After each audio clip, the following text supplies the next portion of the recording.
Matt Stepp, Dave Campbell's Texas football back here at the Texas High School Coaches Association Convention in beautiful San Antonio.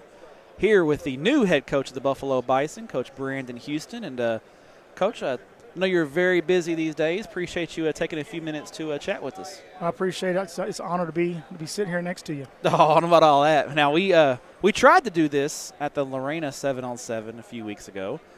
Didn't quite work out due to me being an idiot and forgetting my camera, and then the wind. The Central Texas wind just didn't cooperate that day. So we figured we had to bring you on, talk a little bit about the Bison and the upcoming season and just kind of what's been going on in your world. You've been trying to hire a staff and move and everything else. You got a lot going on, don't you? It has been a very whirlwind of a summer.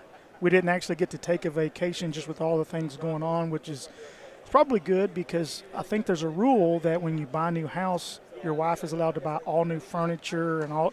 So, okay. Yeah, I could have taken a really nice vacation for all the things apparently we have to buy when we need a new house. But it is what it is, I guess. I mean, we know. I guess so. We now know who's in charge at the Houston household. Oh, well, there's never any doubt on that. No.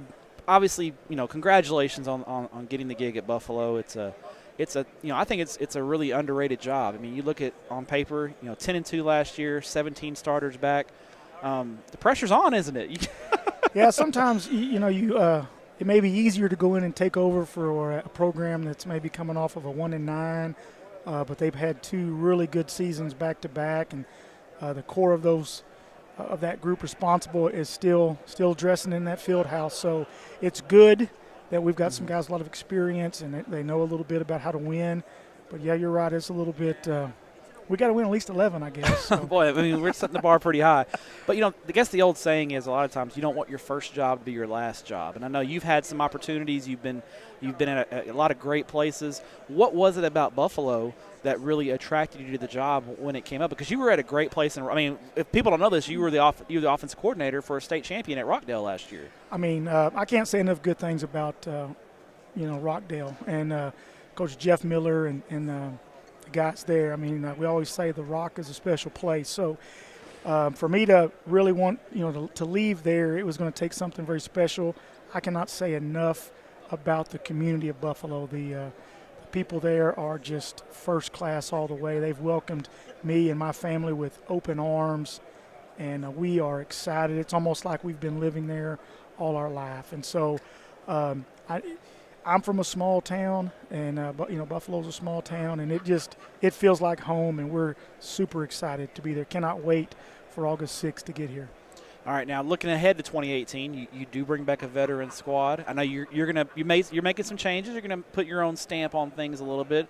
How do you balance putting your own stamp on things with keeping what's been successful? Because obviously they've done some good things, and you want to keep that rolling. How do you kind of balance the two? Well, we kind of are taking a similar approach. When I went to Rockdale, they had been very successful, and there were just a few things in how we practiced. Obviously, some of the schemes are a little bit different, but we just said, what can we do to push this to the next level? So we really have been, our staff's been meeting a little bit about how we're going to practice and some of those core drills and things that we want to do. And we're not trying to reinvent the wheel, but we want to make sure that it's nice and smooth. So we're not going to do great, massive changes from if you watch them play in years past. But believe me, when you open up the hood, it's going to be a lot different underneath there. I was going to say, when Bison fans, August 31st comes around and you're playing that season opener, will the fans be able to see a lot of differences, or is it going to be more, little things that you're kind of tweaking from a real X's and O's standpoint? From a personality standpoint as well. I mean, we're already looking at ways. I'm a big believer in trying to get as many kids involved as you can, and so there will be more kids involved. It's not going to be the same. 11 that play offense. You're going to go try and play defense, even at the small school. But there'll be some. Their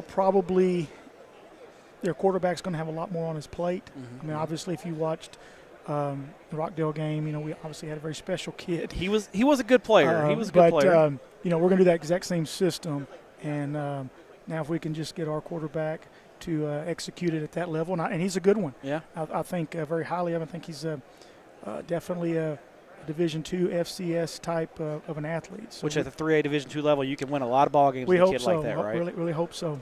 Now, people know this. You are involved in the state 7-on-7 board as well. The 7-on-7 state tournament was recently just wrapped up. It was a great tournament for us. We had a great time covering it. Overall, kind of, have y'all done a post-mortem yet on evaluating the 7-on-7 season and how that went? Not anything official. Our next big meeting won't be until December.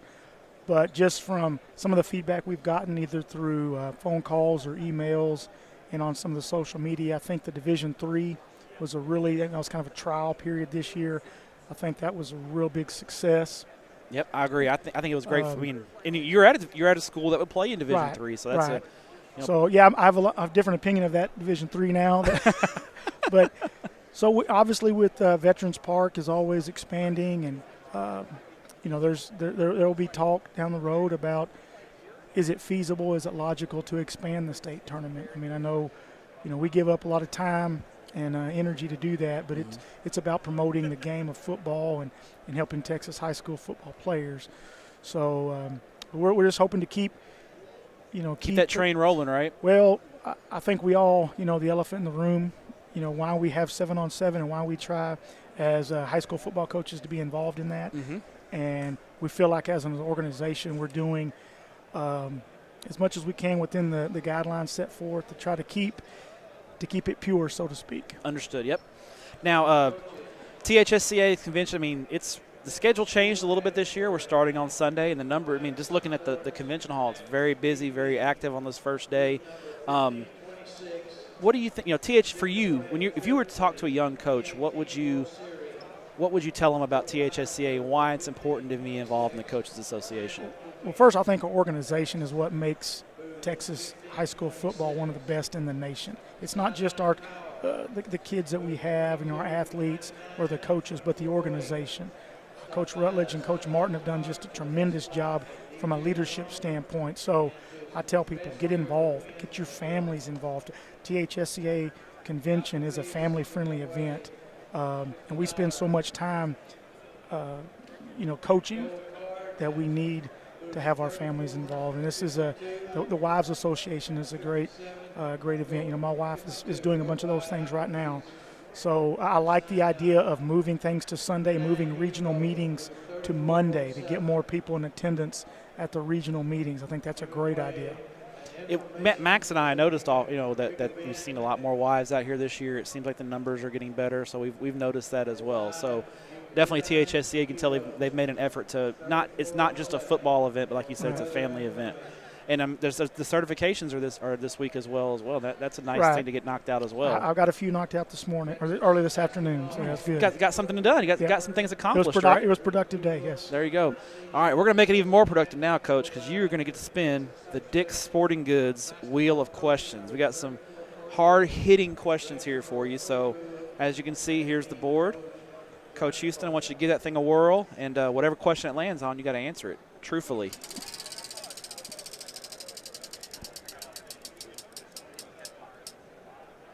All right. This is we have to erase this question. We've got this one a few times. Tell us about your first paid coaching gig. Where were you at? What'd you coach? Did you have to do any crazy duties? My first coaching job was 1996 at Ector Junior High in Odessa, Texas. Okay. That was 7th, 8th, and 9th grade job. That was Randy Quisenberry just taking over that spring at Odessa High. Okay. And a guy by the name of Rocky Jones. I was roommates with two of his brothers. The Jones brothers are both at Aledo now. Anyway, Rocky was the O-line coach for Coach Quisenberry, and Coach Quisenberry needed young coaches, and Rocky convinced him to take a waiver on me, and so out we went to Odessa. Now, you're a Central Texas guy by trade. Had you ever been to Odessa before?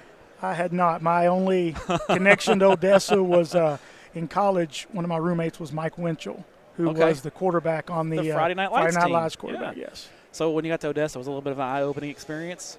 The lack of trees and grass? I will say this. When you get to Odessa, it is an unbelievable place to live. It is a great place to coach. It is. One of the most – I spent 2 years out there.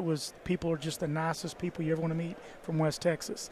The problem we had was it was in West Texas. Yeah, it's a long way away. Yeah. But I loved it. Now, I'll never go back there again, but still love it. Did you have to mark the field with gasoline or anything like that? No. We did have the sprinkler system. That was the old pipe system, and so we had to move pipe. You would just kind of like like a Lego system. You would unscrew it here and wheel it over here, and we did have to do that.